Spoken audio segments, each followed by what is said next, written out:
पर्बत जरानि सेसाफानियाव मुलुगनां आइजो सान हाबाफारि। पर्बत जरानि सिङाव थानाय सेसाफानियाव मुलुगनां आइजो सानखौ गाजा गोमजायै फालिदों।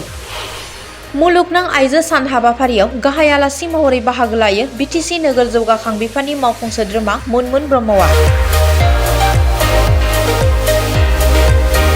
हाबाफारियाव बाहागो लानानै आइजोफोरनि उदां मोनथाय आरो जिउ राहानि गोबां बाथ्रा बेखेवनानै फोरमायो। लोगोसे मुलुगनां आइजो साननि गेजेरजोंनो आइजोफोरखौ जौगाहोनो थाखाय अरुणोदय सेल्फ हेल्प ग्रुपफोरनो रां अनसुंथाइ होनाय बिथांखिफोरखौ लादों आरो इयुनाव होलांगोन होननानै फोरमायदों इएम मुनमुन ब्रह्मआ। फैगौ बिधान सभा बिसायख'थियाव बिटिसिनि मोन 15 बियाबाव बिपिएफआ बिजाथि होगोन होननानैबो बुंथियो।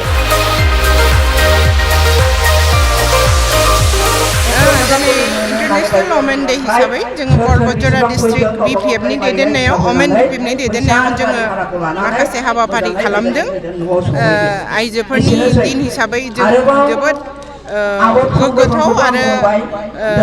गोग्गाथाव जों बेबायदि हाबाफारि जों लानो हानाया आरो फैगौ दिनाव आइजो हिसाबै जोंनि दायबद्धता मावनांगौखिनि समाजनि प्रति रायजो राजाफोरनि प्रति आरो आइजोफोरनि प्रति माखासे मावनांगौ दायबद्धतानि सायाव जोङो गुवारै सावरायदों आरो पर्बत जरानि आइजोफ्रा दिनै जोबोद गोजोननाय मोनसे खोथा फोरमायदों। जोंनि बिटिसिनि सरकार हाग्रामा महिलारिनि दैदेननायाव माखासे आइजोफोरनि जौगाथायनायनि आइजोफोरनि आथिङाव गसंथाहोनो हानायनि माखासे हाबाफारि बिथांमोनहा लादों। सेल्फ हेल्प ग्रुपनो साबलम्बिता खालामनायनि नामाव 15,000 एककालीन आर्थिक साहाय्य होनाय आरो बिभिन्न दखान पाहार होनानै जानाय आइजोफोरनि थाखाय एककालीन 10,000 टाकिया फैसा होनाय बेफोरबायदि खामानि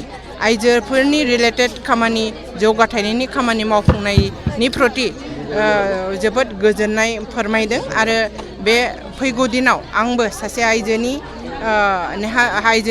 मावथि जानानै आइजोफोरनि न'खरनिफ्राय आइजो मावथि जानानै समाज सिबियारि जानानै आङो आइजोफोरनि थाखाय खामानि मावफुंनो हानायनि आरो मावगोननि माखासे थांखि आरो हाबाफारि जोङो लानो थाखाय जों सिद्धान्त लादों आरो जोबोद गोजोननाय मोनदों।